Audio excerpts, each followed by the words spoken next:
Welcome to ஒரு இன்னைக்கு இந்த வீடியோ என்ன பார்க்க போறோம் அப்படின்னு பார்த்தீங்கன்னா, என் மேல வீடியோ ஒன்று ஓடி பாருங்க.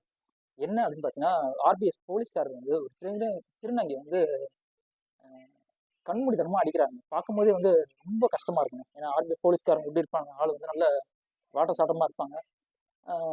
திருநங்கைகளை அவங்களை அடிக்கும்போது பார்க்கறதுக்கே ரொம்ப கஷ்டமா இருக்குங்க. அதை பற்றி இந்த வீடியோவில் வந்து நம்ம பேச போகிறோம். என்ன அப்படின்னு பார்த்தீங்கன்னா, முதல் திருநங்கை இவங்களோட அட்டகாசம் அப்படிங்கும்போது கொஞ்ச நேரம் ரொம்ப அதிகங்க. என்ன அப்படின்னா, ஃபர்ஸ்ட் லோக்கல் ட்ரெயினாக இருக்கட்டும், லோக்கல் ட்ரெயினில் அவங்க பண்ணுற அக்கிரமம் இருக்கு பார்த்தீங்களா, அப்பா ஏங்க ஒருத்தரை விடுறது கிடையாதுங்க. எல்லார்கிட்டையும் வந்து வாண்டடாக வந்து நின்று வந்து காசை வாங்குறாங்க. அதுவும் நம்மளை விடுங்க, தமிழ்நாட்டில் விடுங்க. இன்னும் பார்த்தீங்கன்னா, நம்ம வட மாநில பசங்க இருக்காங்க பார்த்தீங்களா, அவங்ககிட்ட இன்னும் ரொம்ப அடிச்சு வாங்குறாங்க. நம்ம ஆளுங்களை அடிச்சு நான் பார்த்தது கிடையாது. பட் ஆனால் வட மாநில பசங்களை அடிச்சு நானே பார்த்துருக்கேங்க. ஒரு நாள் வந்து என்ன பண்ணேன், விழுப்புரம் டு சென்னை நான் ட்ரெயினில் ஏறுறேன். அப்போ திருநங்கை வந்து ஏறி இருக்காங்க பொழுது நான் கவனிக்கல நான். அப்போ என் பக்கத்தில் இந்த வடமாநில பசங்க நிறைய பேர் இருந்தாங்க. திடீர்னு என்ன பண்ணாங்க, நல்லா தான் இருந்தாங்க, தபதபான எல்லாம் ஓடினாங்க. ஒரு சில பேர் பாத்ரூம்ல போய் ஒளிய ஆரம்பிச்சாங்க. எதுக்குடா பாத்ரூம்ல ஒளிய ஆரம்பிக்கிறானுங்க? டிக்கெட் வரல, இவங்க ஏறிட்டாங்களா, செக்கர் ஏறிட்டாரா, அதாவது அதாவது டிடிஆர் ஏறிட்டாரா அப்படின்னு நினைச்சேன். அப்புறமா தான் தெரிஞ்சு அவங்க டிடிஆர் போய்ப்பாங்க, திருநங்கைக்கு பயந்து பாத்ரூம்ல ஓடுறானுங்க. அவன் இன்னொருத்தன் அங்கே நின்று அவனோட காசு கேஸ்லாம் எடுத்து ஜட்டிக்குள்ள எடுத்து வைக்கிறான். ஏன்னா அந்த அளவுக்கு அவங்க அட்டகாசம் வந்து கொஞ்சம் நஞ்சம் கிடையாதுங்க. இது ட்ரெயினில் நடக்குது. அதே மாதிரி பார்த்தீங்கன்னா, பஸ் ஸ்டாண்டில், ஏன்னா சேலம் பஸ் ஸ்டாண்ட் நான் கேள்விப்பட்டிருக்கேன். சேலம் பஸ் ஸ்டாண்டில் அவங்களோட ராஜ்யம் தான் நடக்குது அப்படின்னு கேள்விப்பட்டிருக்கேன். அதே மாதிரி பார்த்தீங்கன்னா, நைட்டு 10 மணிக்கு மேலே சென்னையிலேயேங்க நைட்டு 10 மணிக்கு அவங்க ராஜ்யம் தாங்க. காசு பிடுங்குறதுல வேற மாதிரி வேலைகளும் வந்து அவங்க பண்ணிட்டு இருக்காங்க. இன்னொரு விஷயம் நான் எங்க பார்த்தேன் அப்படின்னா, சென்ட்ரல் ரயில்வே ஸ்டேஷன்ங்க. அதாவது வந்து சென்ட்ரல் வந்து இந்த வடமாநில பசங்க வந்து இறக்குறாங்க பார்த்தீங்களா, அவங்களுக்கு கரெக்டாக தெரியுது. தமிழ்நாடுல பார்த்தா பம்புறாங்க. ஆனா நம்ம வடமாநில பசங்க இருக்காங்கல்ல, அவனுங்க வரும்போது என்ன பண்றாங்க, கரெக்டா நினைக்கிறாங்க, அவங்கள அடிச்சு புடுங்குறாங்க. இதுல கொடுமையான விஷயம் என்ன அப்படின்னு பாத்தீங்கன்னா, அவங்கள அடிச்சு காசு புடுங்குறாங்களா, அந்த இடத்துல போலீஸ்காரன் இருக்காருங்க. ஆனா அவங்க வந்து எதுவுமே கேட்கறது கிடையாதுங்க. மேபி அவருக்கு அதுல கமிஷன் போதான்னா நமக்கு தெரியல அதை பத்தி. அவங்களும் வந்து எதுவுமே கேட்கறது இல்ல. வடமாநில பசங்க வந்து அடிச்சு புடுங்குறாங்க. இந்த இவ்வளவு பண்றாங்க. இது கொஞ்சம். இது இல்லாம இன்னும் என்ன பண்றாங்க அப்படின்னு பாத்தீங்கன்னா, ஏன்னா ஒரு இப்ப ஏரியால வந்து கல்யாண மண்டபம் இருக்கு பாத்தீங்களா, அதனால கல்யாணம், அப்புறமா காது குத்து, பர்த்டே ஃபங்க்ஷனு, அப்புறமா எதனா கடை திறப்பு விழா, அங்கெல்லாம் கூட காசு கொடுக்குறாங்க. என் தம்பிக்கு கல்யாணத்துலேயே வந்து காசு வந்து 5000 கேட்டாங்க. ஆனா வந்து அவன் கையில 1000 தான் இருக்குன்னு 1000 கொடுத்தேன். அதாவது வந்து கேட்டா பரவாயில்லங்க, அதட்டி கேட்கறாங்க, மிரட்டி கேட்கறாங்க. இப்ப ரீசெண்டா கூட ஒரு இனாகிரேஷன் கூட நடந்தது. அப்ப கூட அவங்க மிரட்டி கேட்டாங்க. அது வீடியோ எல்லாம் கூட வந்தது. அதாவது வந்து செலிபிரிட்டி என்ன அளவுக்கு காசு கேட்கறாங்களோ அந்த அளவுக்கு இப்போ இவங்க காசு கேட்டு ரொம்ப தொல்லை பண்றாங்க. இது எனக்கு தெரிஞ்ச விஷயம். தெரியாம என்னென்ன அக்கிரமம் பண்றாங்கன்னு தெரியல. இது வரைக்கும் இவங்க பண்ணிட்டு இருக்காங்க. இந்த மாதிரி பாக்குறவங்கள, இந்த மாதிரி பண்றாங்களே, அவங்கள பார்க்கும் போதே வந்து செம்ம கோவம் வருதுங்க. சரியா நம்ம கேட்க முடியாது. ஏன்னா வந்து ஆளை பார்க்கறதே வந்து படுபயங்கரமா இருக்கு. அந்த தெலுங்கு படத்துல வில்லன் வந்து அந்த மாதிரி வந்து ஒரு ட்ரெயின்ல ஏறும்போது சிங்கிளா ஏறுது, வேற சிங்கிளா ஏறுது. இவங்க ஒரு கேங்கா தான் ஏறுறாங்க. ஆளுங்களை பார்த்தோன்னு வச்சுக்கலாம், எல்லாம் அர்னால்டுக்கு அக்கா மாதிரி இருக்காங்க. நல்ல ஜிம்பாடி உடம்பா இருக்காங்க. உண்மையிலேயே அவங்க வந்து திருநங்கையான சில நேரத்துல சந்தேகமா இருக்கு. ஏன்னா ஆளு ஹைட்டும் வெயிட்டுமா அப்படி இருக்காங்க. திருநங்கை அப்படின்றாங்க அவங்க. ஆனா ஒரு ஆள் தான் நம்ம நடத்தலாம்.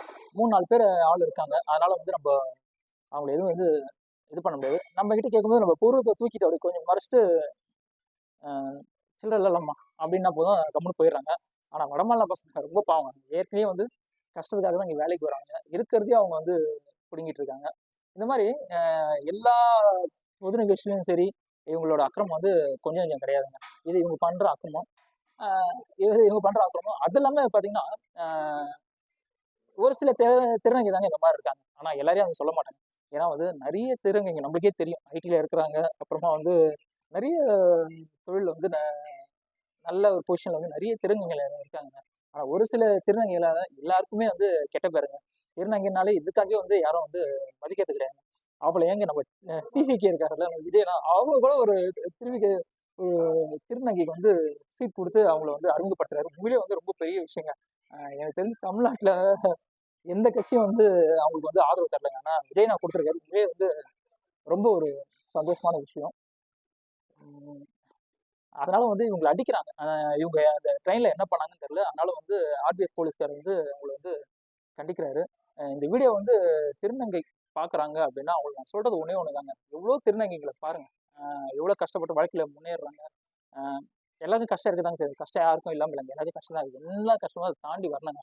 அதாவது வந்து கை கால் இல்லாதவங்க, அவங்கள கண்ணு தெரியாதவங்கலாம் கூட உழைக்கிறாங்க. நான் ஒரு லாஸ்டஸ்ட்டாக ஒரு லேட்டஸ்ட்டாக ஒரு வீடியோ ஒன்று பார்த்தேன். அந்த வீடியோவில் பார்த்தீங்கன்னா ஒரு பொண்ணுக்கு வந்து கண்ணே தெரியலங்க. செங்கல் வந்து செங்கல் சொல்ல அதில் வேலை செய்கிறாங்க. அந்த பொண்ணு கண்ணு தெரியாத ஒரு பொண்ணு வேலை செய்யும்போது அந்த வீடியோலாம் பார்க்கும்போது நம்ம படுற கஷ்டம் ஒன்றுமே கிடையாதுங்க. அதனால இந்த வீடியோ திருநங்கை யாருனாலும் பார்த்தீங்கன்னா இனிமேல் வந்து யார்கிட்டையும் வந்து கையேந்தாதுங்க. உங்களுக்குன்னு ஒரு மரியாதை இருக்கு சரிங்களா? ஏன் சில சமூகத்தினர் வந்து திருநங்கை வந்து தெய்வமா வழிபடுறாங்க அப்படின்னா கூட நான் கேள்விப்பட்டிருக்கேன். உங்களை வந்து அந்த அளவுக்கு மரியாதை வச்சிருக்காங்க. ஆனா ஒரு சில திருநங்கைகளால் வந்து எல்லாருக்குமே வந்து கெட்ட பேர் ஆகுது. அவங்க பண்ற வேலைக்கு, அவங்க செய்யற தப்பான தொழில் இதெல்லாம் வந்து பார்க்க வந்து ரொம்ப அருவருக்கும். அதனால திருநங்கைனால ஒரு மரியாதை இல்லாம போகுது. இந்த போலீஸ்கார் அடிக்கிறாருன்னா அங்க வந்து ஏதோ நியூசன்ஸ் பண்ணியிருக்காங்க, அதனால தான் அடிச்சிருக்காரு. எனக்கு தெரிஞ்சு அவர் அடிச்சது வந்து உண்மையிலேயே வந்து தப்பு கிடையாது, சரியான ஒரு விஷயம் தான். ஏன்னா தப்புகள் சில பேர் பண்றாங்களா, அதை வந்து நம்ம கேட்க முடியாது, பட் போலீஸ் கேட்கலாம். அதனால அவங்க ஏதோ தப்பு பண்ணியிருக்காங்க, அது தான் கீழே வந்தது, ஏதோ வந்து நியூசன்ஸ் பண்ணியிருக்காங்க, அதனால தான் வந்து அந்த போலீஸ்கார் வந்து அடிச்சிருக்காரு அப்படின்ட்டு. எனக்கு தெரிஞ்சு அவர் அடிச்சது வந்து உண்மையிலேயே வந்து தப்பே கிடையாது, சரியான விஷயம் தான். ஏன்னா எவ்வளோ பேர் கை கால் இல்லாதவங்களாம் வந்து உழைக்கணும் அப்படின்ட்டு வாழ்க்கையில் கஷ்டப்பட்டு முன்னேற்ற கண்ணு தெரியாதவங்களும் பண்ணும்போது எல்லாமே நல்லா தாங்க இருக்கு. உங்களுக்கு அந்த டிரான்ஸ்ஜெண்டர் அந்த ஒரு விஷயம் தாங்க பாலினம் மட்டும் தாங்க மாறி இருக்கு. மற்றபடி எல்லாருக்கும் இருக்கிற அந்த கண்ணு காது மூக்கு கை கால் எல்லாம் எங்களை விட நல்லா வந்து தெம்பாக தான் இருக்கீங்க. அதனால வந்து நீங்கள் இந்த மாதிரி வந்து வேலைலாம் பண்ணாதீங்க. நீங்கள் பண்ணுற ஒரு சில வேலையால் மற்றவங்களுக்குலாம் வந்து கெட்ட பேர் ஆகுது. திருநங்கைனாலே ரொம்ப கேவலமாக பார்க்க ஆரம்பிச்சுறாங்க. அது காரணம் முழுக்க முழுக்க நீங்கள் தான். இந்த மாதிரி வந்து கேவலமான வேலைகள் பண்ணாதீங்க. நாட்டில் எவ்வளோ வேலைகள் கஷ்டமாக தாங்க இருக்கும், எல்லாமே அனுபவத்தை கஷ்டம் தாங்க. தேட தேட கண்டிப்பாக எல்லாமே கிடைக்கும். முடியாதுன்ற விஷயம் லைஃப்பில் கிடையவே கிடையாது. முயற்சி பண்ணுங்க சரிங்களா? எடுத்த உடனே கிடைச்சிச்சுன்னா அந்த அந்த இதுக்கு வந்து வேல்யூவே எந்த ஒரு விஷயமா இருக்கும், எடுத்த உடனே அது லவ்வாக இருக்கட்டும், இல்லை செய்கிற வேலையாக இருக்கட்டும், எந்த விஷயமும் எடுத்த உடனே கிடைச்சுன்னா அதில் இப்போ கிட்டாருக்கு போகிறோம், கிட்டார் அன்னைக்கு எல்லாரும் கிளாஸ் போகிற அன்னைக்கு வாசி ஆரம்பிச்சுன்னா கிட்டாருக்கே மரியாதை கிடையாது. இதெல்லாம் கஷ்டப்பட்டு கற்றுக்கும் போது தான் அந்த விஷயத்துக்கு வந்து மரியாதை இருக்குது. அதனால் திருநங்கையை வந்து நான் தப்பாக சொன்னதுக்காக சொல்லலை, பட் இந்த மாதிரி வேலைகள் பண்ணாதீங்க. உங்களுக்கும் ஒரு மரியாதை இருக்குது, அதை எதுவுமே நீங்கள் காப்பாற்றிங்க, விட்டு கொடுக்காதீங்க சரிங்களா? அதனால் நீங்கள் திருநங்கையை மற்ற திருநங்கைகள் வந்து தப்பு பண்ணணும், அதே நீங்கள் கேளுங்க. எந்த தொழிலாலும் செஞ்சு பொழைச்சிக்கலாங்க. உலகத்தில் உழைக்கிறது தொழில் இல்லைன்னு சொல்லவே முடியாதுங்க. எது வேணாலும் செய்யலாங்க. அதாவது திருடக்கூடாது, பொய் சொல்லாதீங்க கூடாது. மற்றபடி எந்த ஒரு தொழிலும் தப்பு இல்லை. அதனால் வந்து இவர் அடித்தது வந்து எதுவும் அடிச்சிருக்கலாம். அடித்ததே வந்து என் மனசு கஷ்டமாக தான் இருக்குது. இருந்தாலும் சில நேரத்துக்கு இந்த மாதிரி விஷயங்கள் வந்து அவங்க தண்டனைகள் கொடுத்தா தான் வந்து அவங்க வந்து திருந்துவாங்க அப்படின்றதுக்காக அவர் பண்ணியிருக்காரு. எனக்கு தெரிஞ்சு அவர் பண்ணுறது ரைட்டு தான். பட் நீங்கள் இதை பற்றி என்ன நினைக்கிறீங்க அப்படின்றது வந்து கீழே கமெண்ட் பண்ணுங்கள். பட் இதை பற்றி பேசணும் அப்படின்னு நினச்சேன், அதான் பேசினேன். மறுபடியும் அடுத்த ஒரு வித்தியாசமாக சந்திக்கிறேன். அதுக்கு உங்களுக்கு உங்கள் டாட்டா பை பை.